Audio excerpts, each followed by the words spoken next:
A little bit more work with chapter 4 in our Go Math series.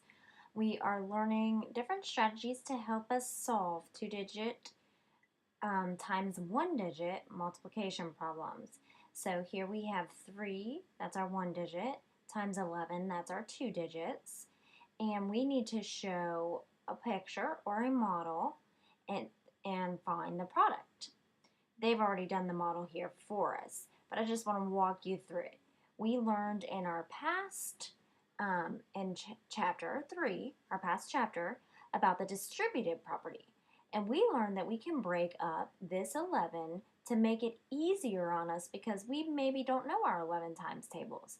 So we learned that we could use a distributive property and we could break this up into multiplying 3 times 10, see this lightly shaded pink color, that's 10 squares, and then add on 3 times 1. 10 plus 1 gives us 11, so we're breaking it up into two easier problems because we know 10 times 3 really easily. We know 10 times 3 is 30, and we also know 3 times 1 easily. We know that problem. 3 times 1 is 3. So this is how we model that. We model 3 times 10 and 3 times 1. And then we're just going to take the two, these are called partial products. This is this answer right here is a partial product of 3 times 11. And this is the other part, or the other partial product. So we have to take that 30 and the 3, add them together to make 33. Okay, let's go over that one more time because you guys were a little bit having a little bit of trouble following that the very first time that we went over it.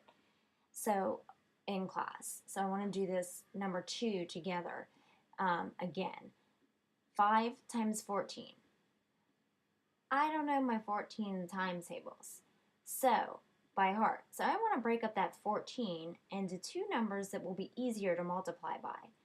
We're trying to stick with 10s because they're really easy to multiply by. And if we take 10 away from 14, we have 4 left that we still have to multiply by. So this is showing 4, and both of those numbers are times 5. So we broke up the 14 to be 5 times 10 plus 5 times 4. The partial product of 5 times 10 gives us 50. And 5 times 4 gives us 20. So we just finished the model here, but we're not done yet because we have to find the complete product, which we do by adding those two together. 50 plus 20 gives us 70. So the total product of 5 times 14 is 70. All right, here's another way that they draw this or model this.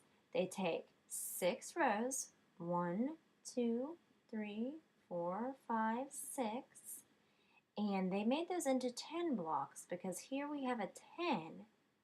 So they got, these sticks are 10, 20, 30, 40, 50, 60. But we can't forget our 4 over here. We still have to have 6 rows of 4. So 1, 2, 3, 4. There's 1 row of 4, 2 rows of 4, 3 rows of 4, 4 rows of 4, 5 rows of 4, and 6 rows of 4. That gives us 24. And then we just add those two together, and we get 84. So 60 and 24 are partial products, and the complete product for 6 times 14 is 84. Okay, number 4, we need 5 rows of, and then we're going to break this up into 10 and 5 rows of 8. So if we have 5 rows of 10, that gives us a partial product of 50, and 5 rows with 8 in each of those 5 rows gives us 40. So then we add the partial products together, and we get 90. So our answer, or our product, for 5 times 18 is 90.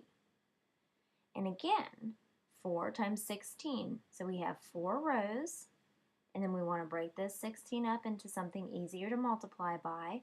So we're going to do 4 rows of 10 and 4 rows of, what was left over was 6. So 4 times 10 is 40, plus 4 times 6, which is 24. So we have a partial product of 40 and 24, and that total is 64. So our product for 4 times 16 is 64. Okay, this says use grid paper or base 10 blocks. Remember, these things are what we call base 10 blocks. This blue paper is what we call grid paper, to model the products and then record the product. We did this in class. I'm only going to do a couple of them here with you to go over them because you got this fairly easily.